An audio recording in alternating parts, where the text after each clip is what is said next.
Hey, Senda. Hey, Phil. Do you want to sit and talk about stuff before, the next combat breaks out? Yeah. I'd like to really just dig in on our feelings about each other and like that really annoying habit that you have that my character always just like sighs and rolls her eye about. Like, I think that we should just get in on that and like resolve that situation. Well, I mean, that's important because I think there's something that's really important that I need to tell you. Cue music.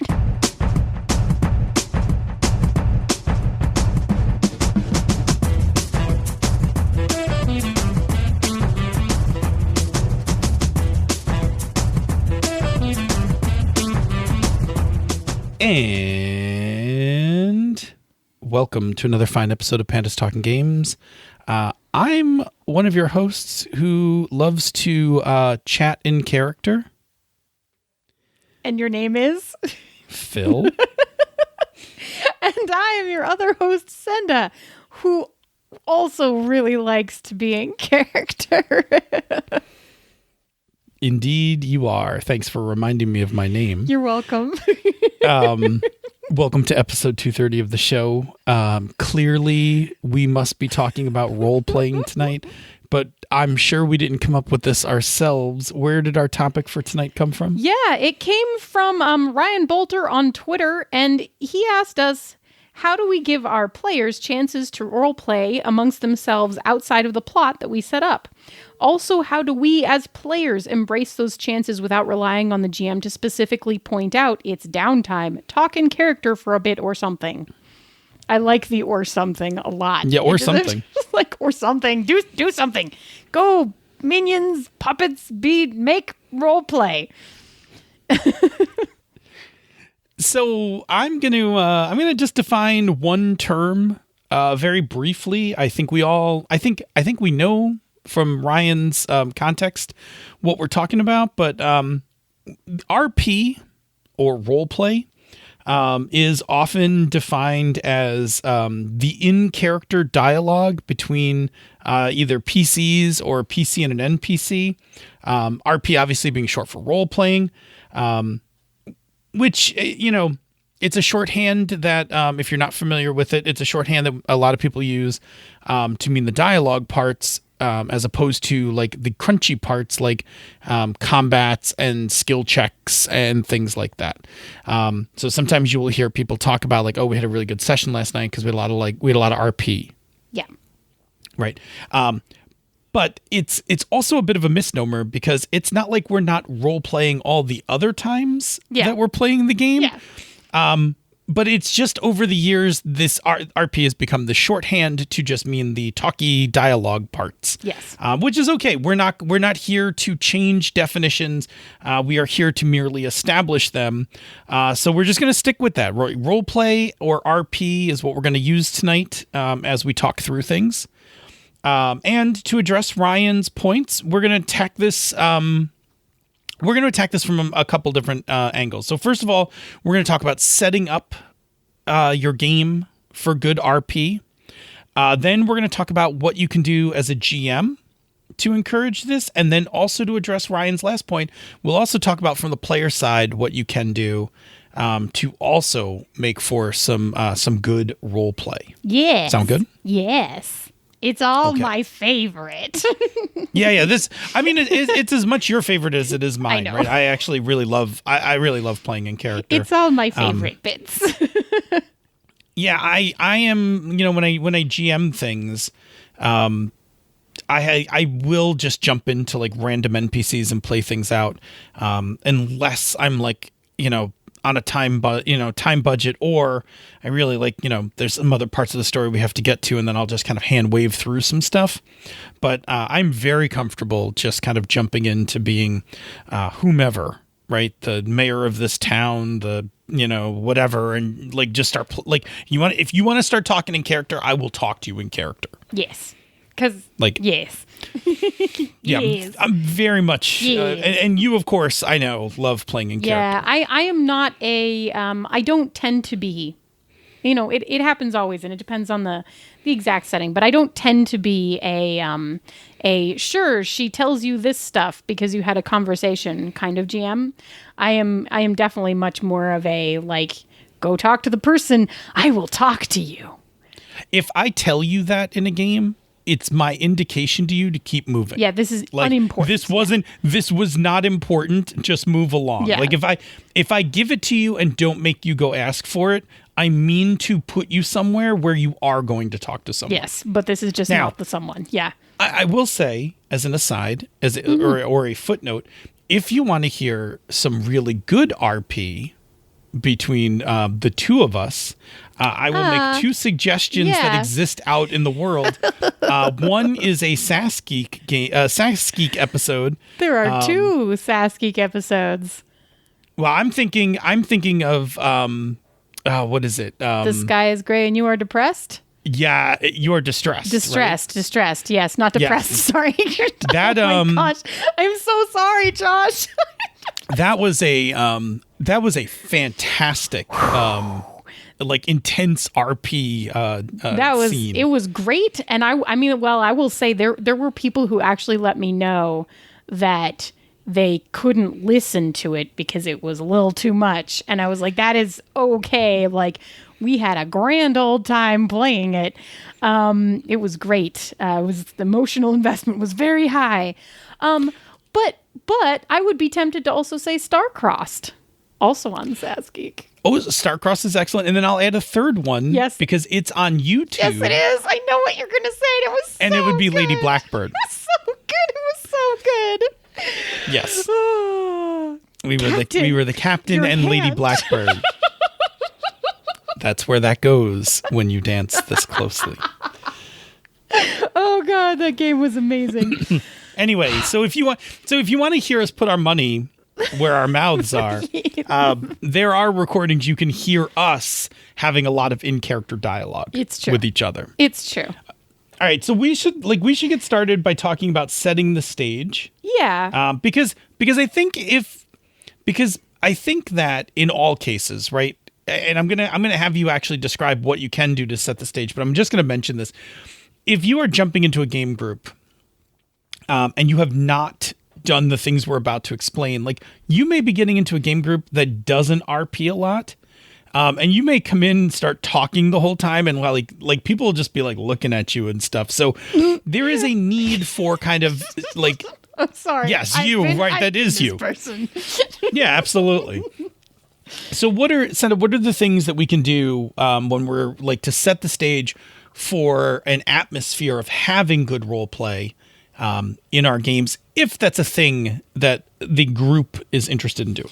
Yeah, and I think the first thing is to have that conversation with the group and essentially, hey, I'm envisioning this as a game that's probably going to have like a lot of role play, or at least a little bit of role play, or I'm really interested in exploring doing more role play if you're not playing with a group that's done a lot before. Like, you can say to them like, hey, I'm going to start running this campaign. And I'm really interested in exploring this aspect. Do you think that we could try this? Whatever, right? Like, get buy-in before you ever launch this thing, so that everybody kind of has that thought going into the game itself. So that is something that I would do like as a session 0 thing. And then like what you're doing is setting the expectations for the group and making sure everybody's on the same page. Yeah, and I would say not only on the same page, right? I would also say that people are comfortable with that, right? Like some people may like some people. So some people play their characters in first person, right? I love playing my character in first person, but there are plenty of people in the world who play their character in third person. I find that I actually switch back and forth depending on what the people around me are doing. Right? I do too, because I do a director thing where I'm like more interested in, like sometimes I am my character, sometimes my character is a prop. Right. Sometimes we're getting the like cinematography, like cinematic visual of the character, and sometimes we're speaking because we're having the experience. Yeah. Yep. But we want to make sure that people are actually comfortable with that. Yes. And if they aren't, like it's okay if they're okay with it, like if it's not going to annoy them, it's okay if it's okay for other people to RP, and then that person just doesn't like that, they don't need a lot of RP. Right. And that's so like a lot of the conversation is really about hey, consent and buy-in on like doing this thing. Yeah. And like so if you're with a bunch of people who have done a lot of role playing before, like the specific RP part, then it may just be having the conversation to be like, I expect this to be an RP heavy game. Please lean into it, right?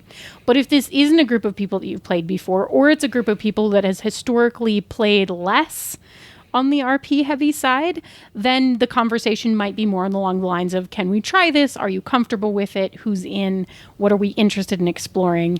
That kind of thing, right? This is also a good time to talk about lines and fails and safety stuff, which we've talked about many times before, but I will bring it up.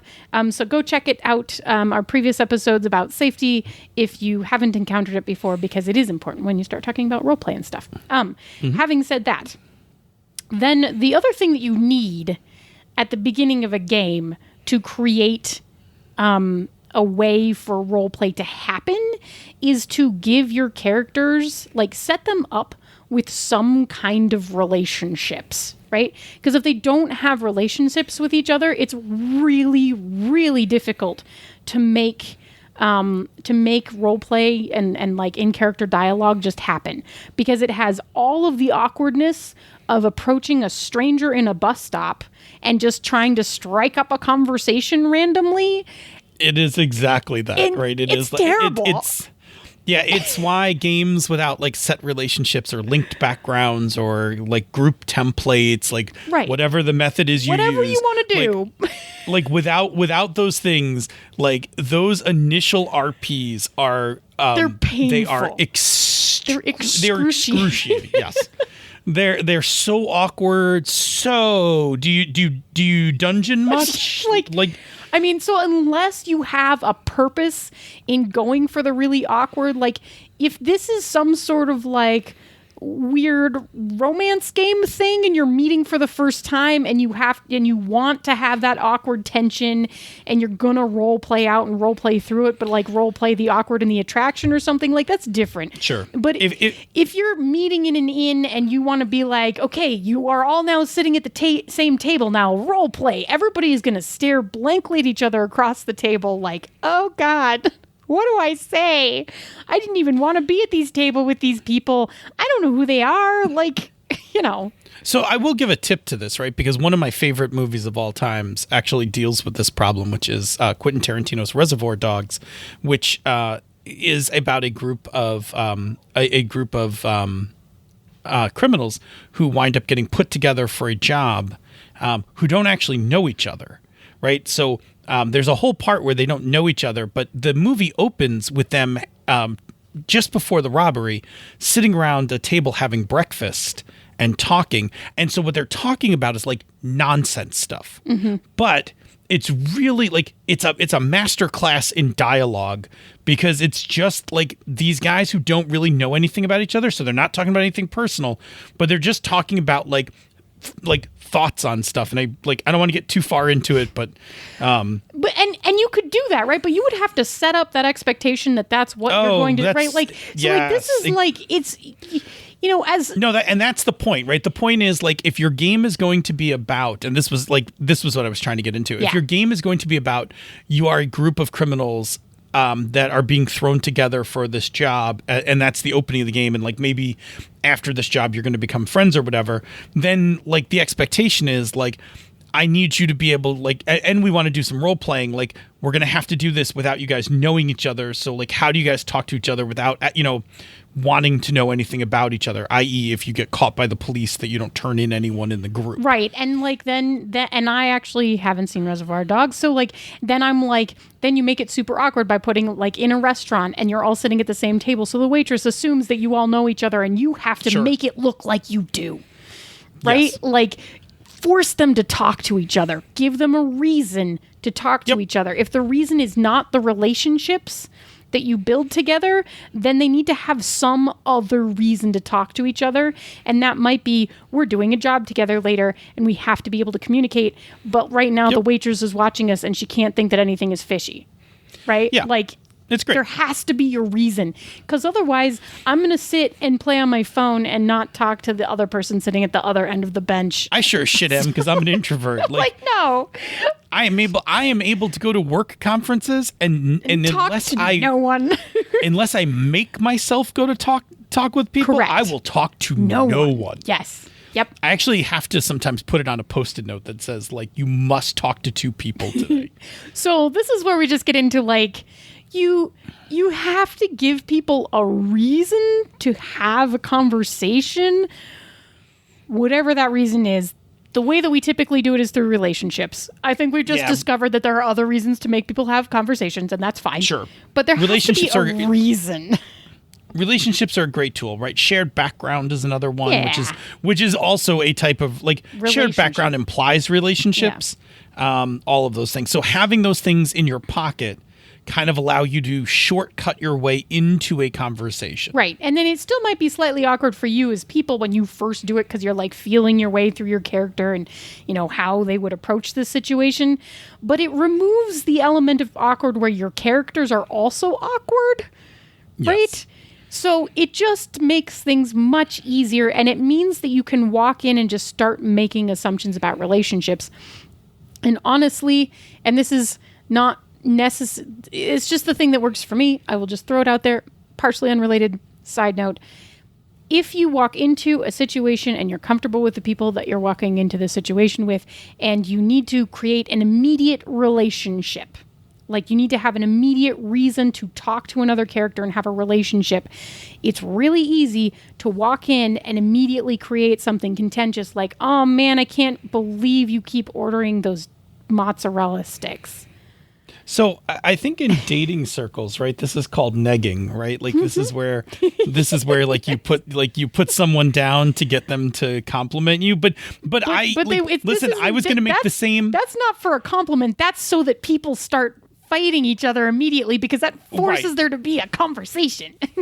Right. I mean, you know, so I was just watching an old movie the other day, and I say old movie because it is now an old movie, right? Which is Lethal Weapon, where this older police officer gets paired with a relatively younger officer, and they don't know each other, right? So they're having this awkward conversation, like they're trying to break the ice with each other, and the younger one asks, like, well, what kind of gun are you carrying? And he's like, I've got a Smith and Wesson 38, which is like the old fashioned like revolver thing. And he's like, oh, he's like, nice. A lot of older guys carry that.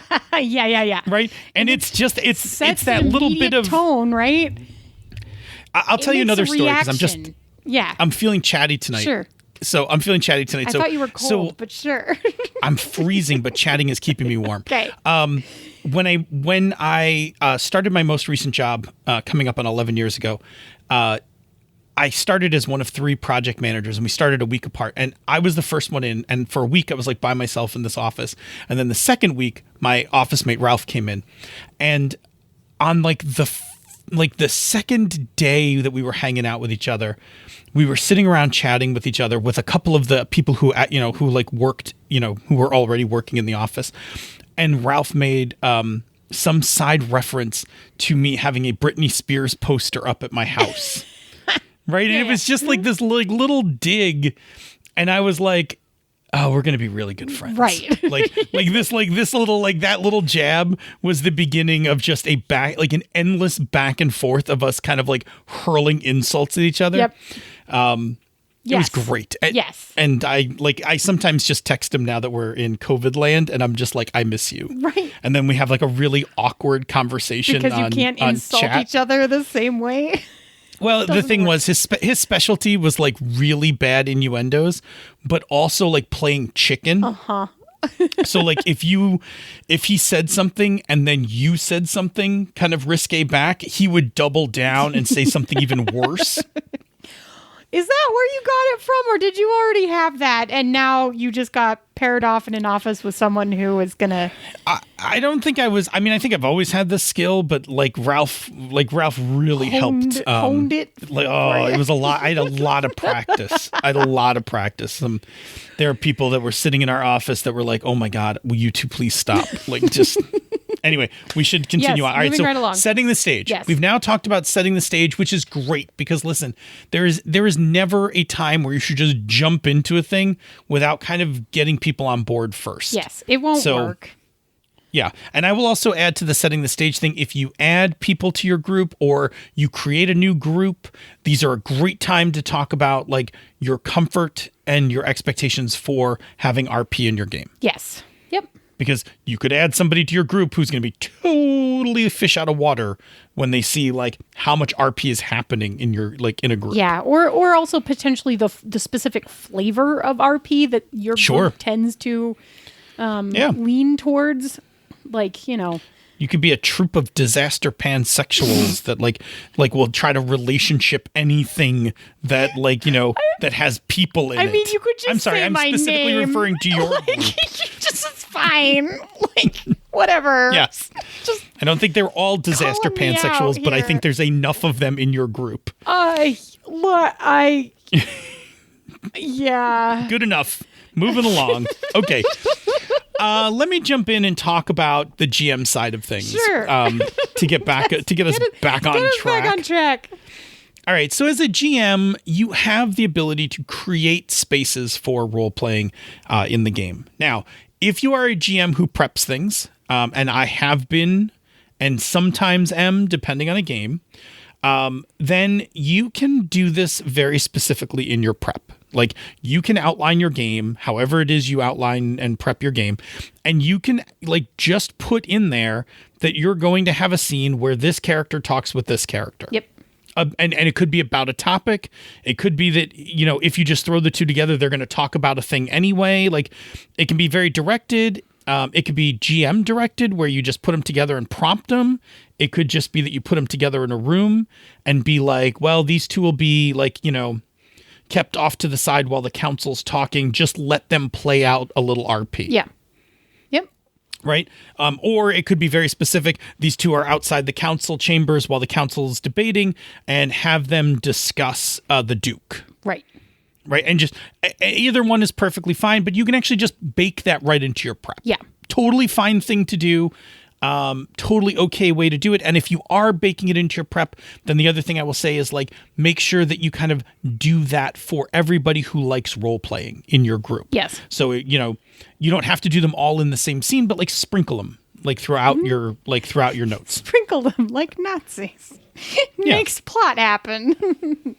Okay. The next one is, whether you prep your game or not, during the game, you can create these spaces, especially if you're just kind of like, if you're ad hocing your game, like you're ad libbing your game, you're, you know, just playing scene to scene, like you're playing off a loose index cards worth of information. You can create these role playing scenes by prompting players to get into some role playing. And so you can just, you know, you can do the thing that I just said, like, you know, you can finish up a couple roles and be like, you've made your speech to the council. They now need to go deliberate. They ask you to step outside the room for a few minutes while they deliberate. While you're outside the room, what are you two talking about? Right? That's the open-ended. Yep. And then you can also do that with a leading question like we just talked about, right? So you can be like, and while you two are sitting outside the room as the council deliberates, what do the two of you think about the Duke? Right. Exactly.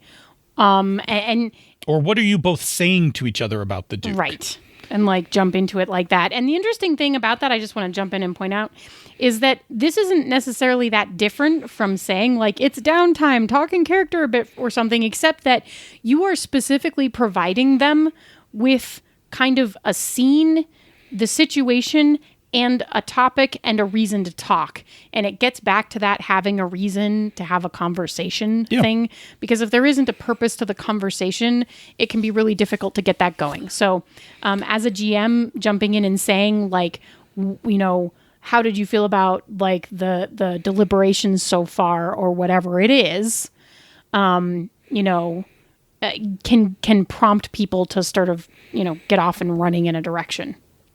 Yeah, and you'll know which players you need to prompt and which ones you don't. Yes. Right? Like some players you can just leave them alone. Yeah, like you just put us in a you room. open up the space like you open up the space and sit back and let it go. Yep. And other players, you know, you might want to just like toss out a question. I mean, I love like I will, even if I know the players are chatty, like I love getting in there as the GM and putting in like a notion like what do you say about the Duke while you guys are sitting out there? Right? Like literally just throw it out like that and just leave it and let it like just let it fly. Yeah. So yeah, that's absolutely a thing you can do. The other thing I will say, I'll just add two more things to this and then I'll kick it over to you for some player side chat. If you want to, if you're looking for places in your game to throw in a lot of RP, now you can put it anywhere. I'm just going to state that up front, but I will tend to put a little more RP in the intro portion of my game and in the denouement of my game. And then I will be a little tighter with the with open RP sessions through the core, like through the action portion of the game. I will from time to time use that as a beat change, right? Because that's a nice beat change. Like if I need everybody to, like if you're taking a long rest, I might throw in one of these leading question prompts, or if everybody's going to camp for the night. That kind of thing. So it's a good way to do that. But like I said, like if I'm warming up the group and I want to get them into the story, one nice way to do it is if I start doing some role playing before I kind of launch into what the session's going to be about. Players kind of warm up, they get into character, right? They're chatting back and forth, and then I can then ease into what our, you know, objective is for the game. And same thing coming out of denouement, like we've had a lot of action, we've had a lot of combat. I want to now like change beats. Like now I want to get into like some more talking parts and kind of bring them like out of, you know, the heavy dice rolling tactics kind of session.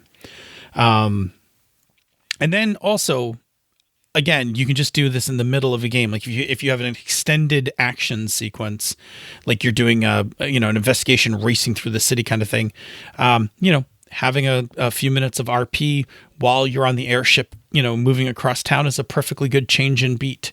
We see it in TV, we see it in books all the time. So or like when they're hiding out somewhere and they can't, like maybe they're locked in someone's basement because everyone on the planet is looking for them. They can't go anywhere, and they can only eat whatever, you know, is brought down to them as with food. Mila, whatever Mila brings down. Maybe DS9 reference. Maybe you can just like, you know, you're going to inevitably run into some interesting like moments of just like, how do they manage this downtime and what are they talking about? Yeah. Sure. Yeah. Yeah, so the point of it is that as a GM, you have both the ability to, in your prep, to create spaces for it. You also have the ability to just make a space in the middle of the game in an ad hoc way by prompting players and you know, scene setting and pulling them in. All right, cool. All right, so that's the GM side of it. How about some player side tips? Yeah, from the player side, the biggest one I think is to actually speak out your actions, right? And that's not just doing rolls, so that you're not just doing like, I got a 19, so I hit. So you can continue to reinvest those roles as storytelling prompts.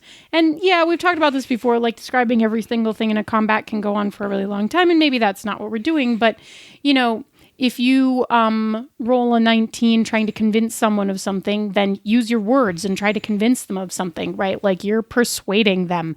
So persuade them.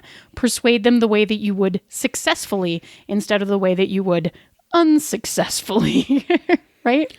Yeah. I mean, you can even do things like if I'm doing my hacking roll, right? Like I got to make my hacking roll and somebody else is in the room. Like I could just be talking to them about like, listen, I don't understand why you think the Beatles are better than the Rolling Stones when clearly the Rolling Stones is like, you know, a much better rock band. Like, and you can start that thing while you're making your hacking roll. And then like after you have this like little quibble, right?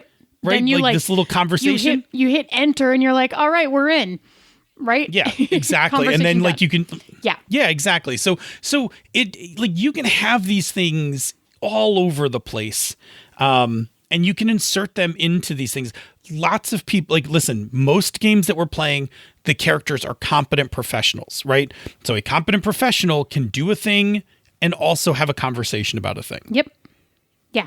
You know, like you could be, you could be sitting waiting to line up the sniper shot, and all of a sudden, like you launch like right back into that argument, Right? Yes. Yep. And having those repeated conversation things is part of one of the things that will help, like the more that you do it. So giving people the opportunity to set those up before you get into like the little snippet things, which is where Phil was talking about in the intro, giving people the opportunity to create those like conversation points by having more RP at the beginning.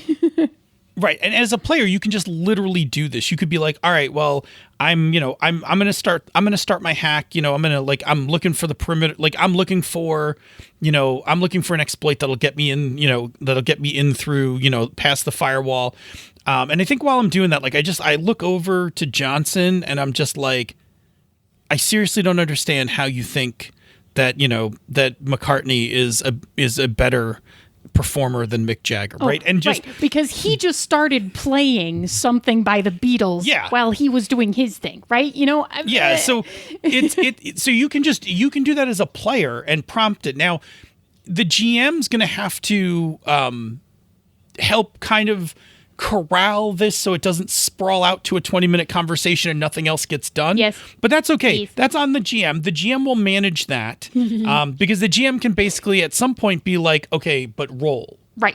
Yes. Like roll your hacking roll. Yeah. And we'll kind of disrupt it and then narrate And what come back happens. And that's fine. Yeah. Okay. And Phil wrote in the notes, so he's going to make me say it out loud because we all know that I'm not a huge fan of the movies because I am a little bit of a purist when it comes to this. But if you think about Legolas and Gimli at Helm's Deep in the movies, they have a whole bunch of little quips, right? And they're in the middle of a whole bunch of action sequences, but they keep having these little RP like conversation moments, like every time they pass each other. Or like, murder another orc as it falls down the wall and then he looks at the, like, I got another one, like, That's 25. Yeah, like, right? So you can blend the stuff in short or long, and we actually do it pretty naturally when you think of things in terms of like movies or TV shows even. So if you think about how people do stuff and have conversations in the kind of dialogue that they have, like that's the kind of thing that works really well. Anyway, moving right along from that. So you can also, as a player, you can ask the GM for an RP scene. Like you can say to the GM, hey, I would really like a moment where we can explore XYZ, or like, can we slow down for a minute here and actually like have this conversation in character or whatever, right? And I write that as a thing that you can, you can ask that of the GM, and you should be gauging a little bit like where you are in this story. Like there's good times to ask for that stuff and there's sort of bad times to ask for that stuff. And usually it feels pretty natural when it happens that either there should be a beat change or you're in some kind of pause.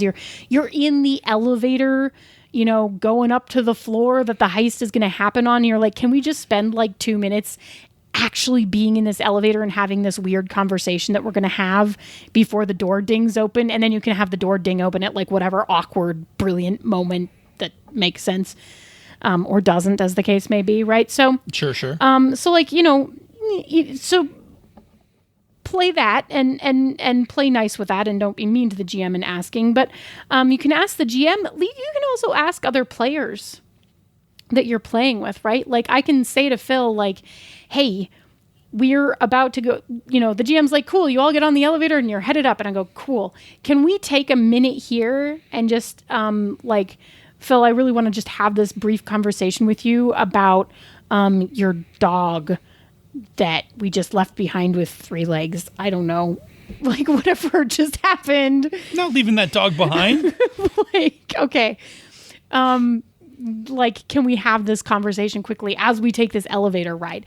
And then, depending on the bounds of that conversation, like something like an elevator ride is going to keep that pretty short and concise. And so in character, it's easy to keep it short. If it's not in a time-bounded story thing, it's still kind of your obligation to make sure you're gauging the table and not taking up more of the spotlight and time than is really yours, right? So we've talked a bunch about spotlight and sharing spotlight. So you can refer to those episodes for that kind of stuff. But like, just be aware of the space you're taking up at the table to make sure that that is still getting shared around and you're not using this scene to like eat up a lot of it, right? And toward that end, I was mixing a bunch of words together.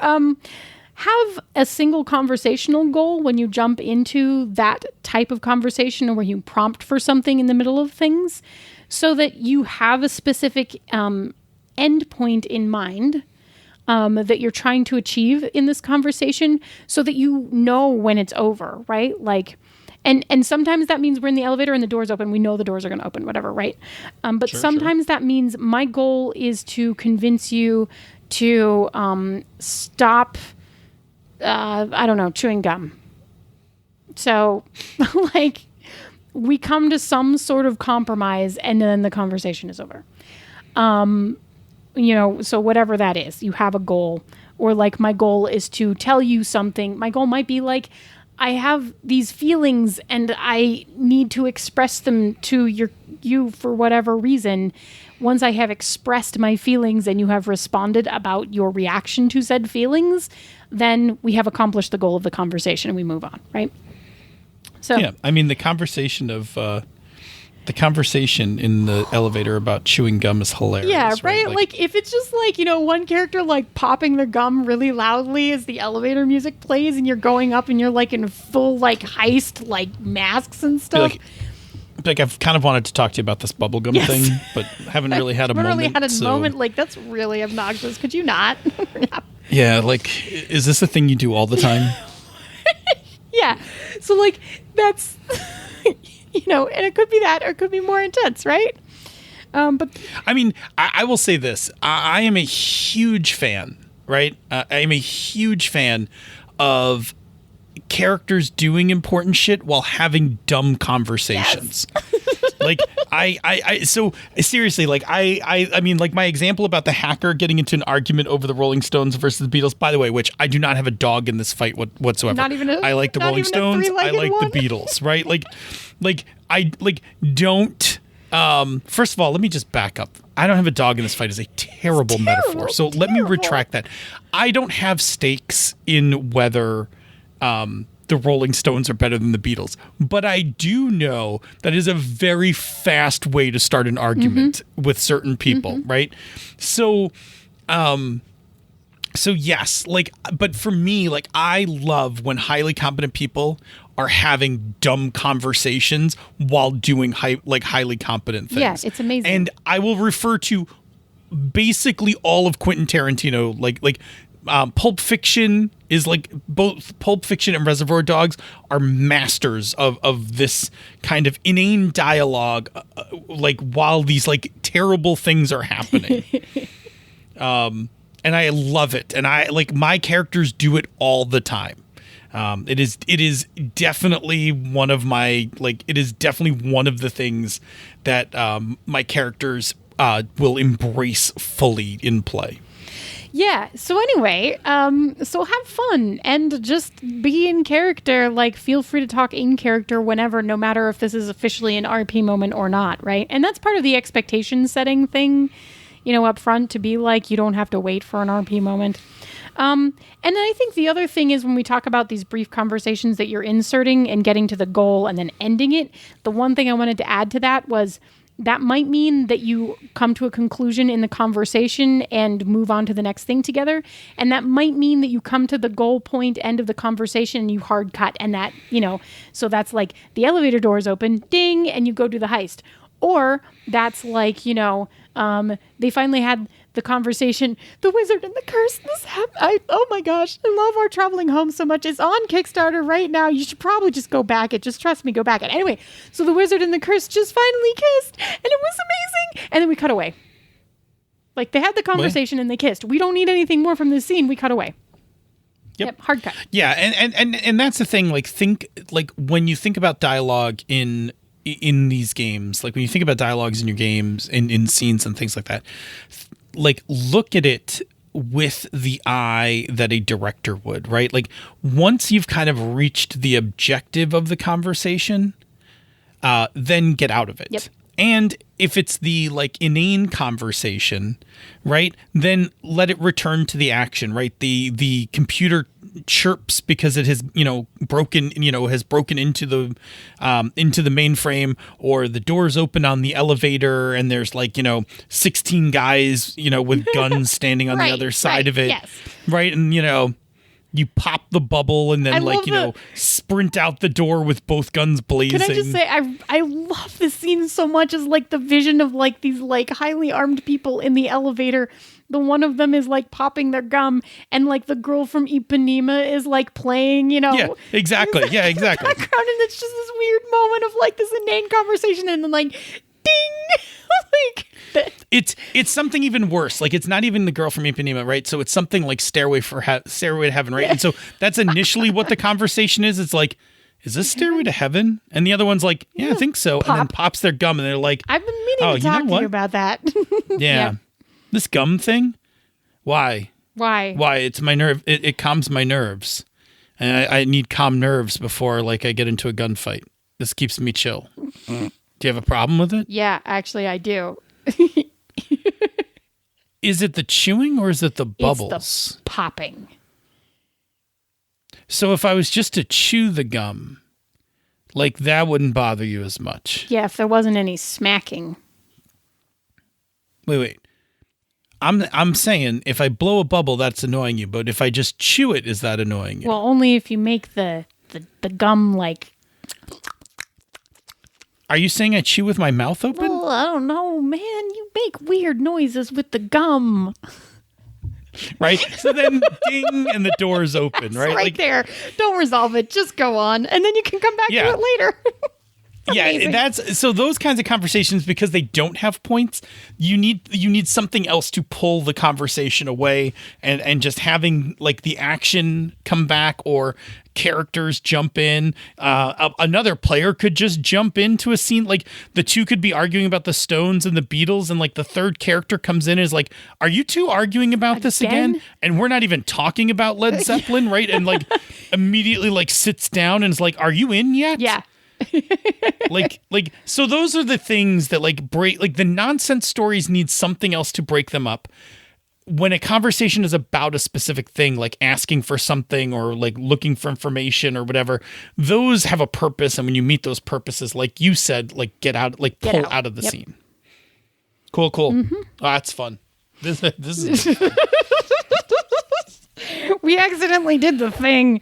We didn't accidentally do that. I just steered us into having that little RPG. It's not like I was going to back out if you were going in. That's how it works at my game table. Anyway, I think that's the end of our notes. Yeah, it is. It's absolutely the end of our notes. It's absolutely the end of where we would like to kind of wrap that up. So again, I'll just summarize really quickly.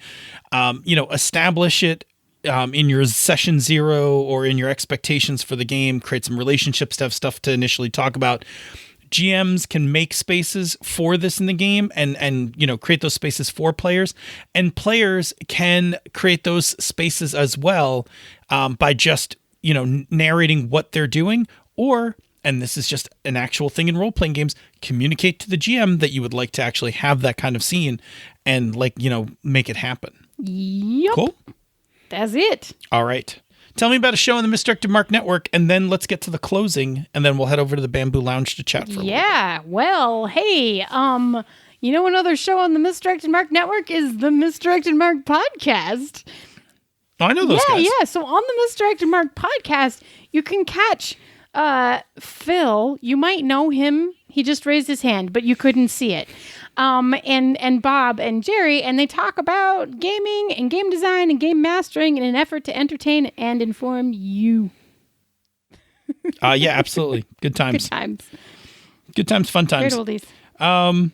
Yeah. So say, Senda, where can people find us on the internet? Well, you can find us on Twitter at Pandas Talk Games. You can find us on the Misdirected Mark forums at forums.misdirectedmark.com, or you can find us by dropping us an email, panda@misdirectedmark.com, Or if you really want to be special, you can find us on TikTok, where I'm just a dork, and Phil's posted one video, and I'm just a dork. Yeah, I've posted one video so far. It's great though. I'm working up to another one. It's great though. It's great. And anyway, so if you send us questions on TikTok, then our goal is to use your audio of asking the question. Sneaky. Right. Yeah. Anyway, cool. Yeah. And once they find us at one of those places, what can they do with that information? I kind of gave it away, absolutely. didn't I? I'm sorry. You kind of did. I mean, look, it's no secret. I think if you listen to a couple episodes of the show, you'll know that we like to get our prompts from people who listen to the show. Ultimately, our goal is always to help you have better games while we sit and chat with each other, because that's the thing we like to do. So we like to do that part, and then we like to make it helpful by, hopefully providing you some useful information. So, do that. Send us topics, send us questions, send us just a thing you want to hear us talk about. Like, it doesn't matter. Like, we're real chatty. Like, we'll figure it out. It's kind of our specialty after 4 years, coming up on our 5th year of podcasting. Yeah. It's been a while. So we're old hands at this. We're really good. We're really good at coming up with a topic. Coming up with a topic we're real good at talking about stuff if you give us a topic. We actually will talk about stuff if we're not prompted, but you may not like it.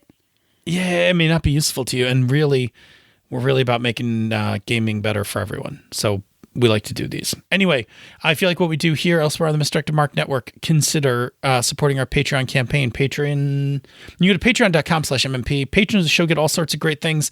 I'm just going to put it right up front. You get the after show from Misdirected Mark. You get the Bamboo Lounge from this show. You get access to the Slack Room for Life. Slack Room for Life is a fantastic place full of fantastic people. You can jump in and have Friday lunch with us on the Friday lunch Zoom. So if you're working from home,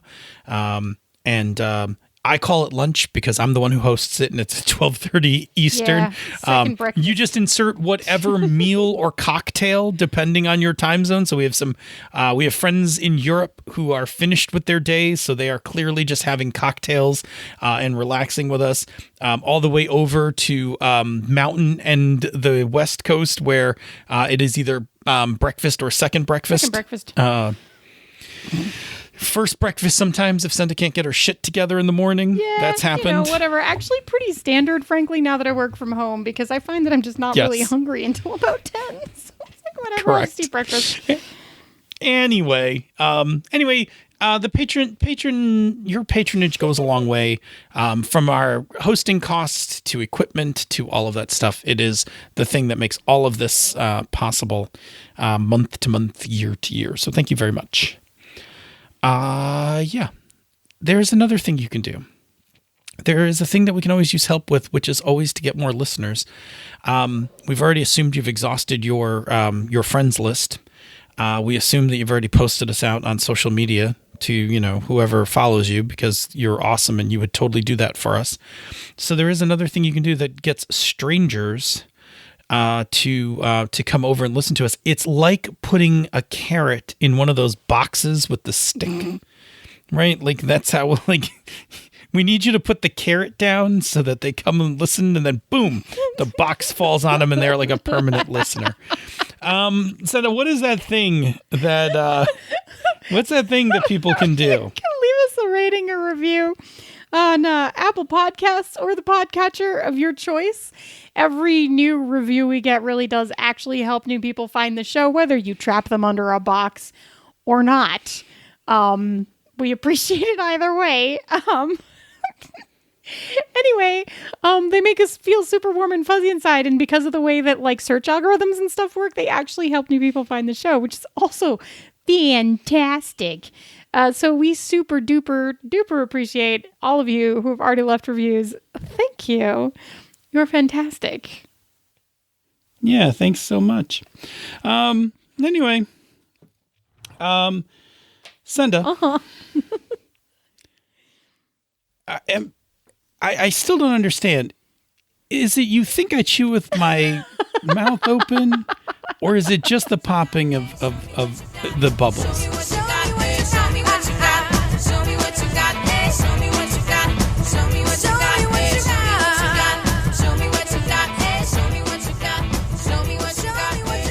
This show is a joint production of She's a Super Geek and Misdirected Mark Productions, the media arm of Encoded Designs.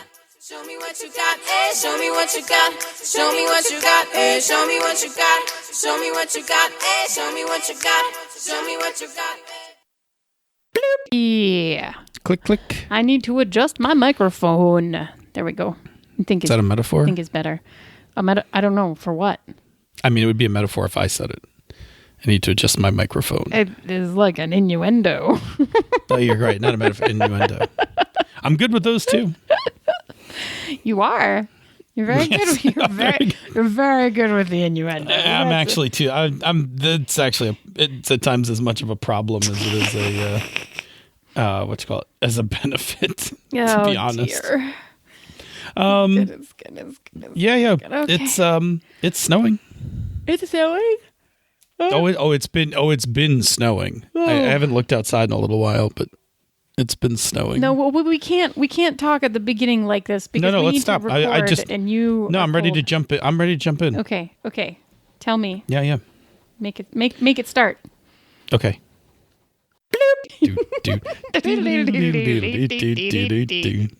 I realize I said my eye, so apparently I am playing a Cyclops. There you go. Or I have the ability to roll a single eye while the other one does not roll. That's creepy. Isn't it though? I want to play this character now.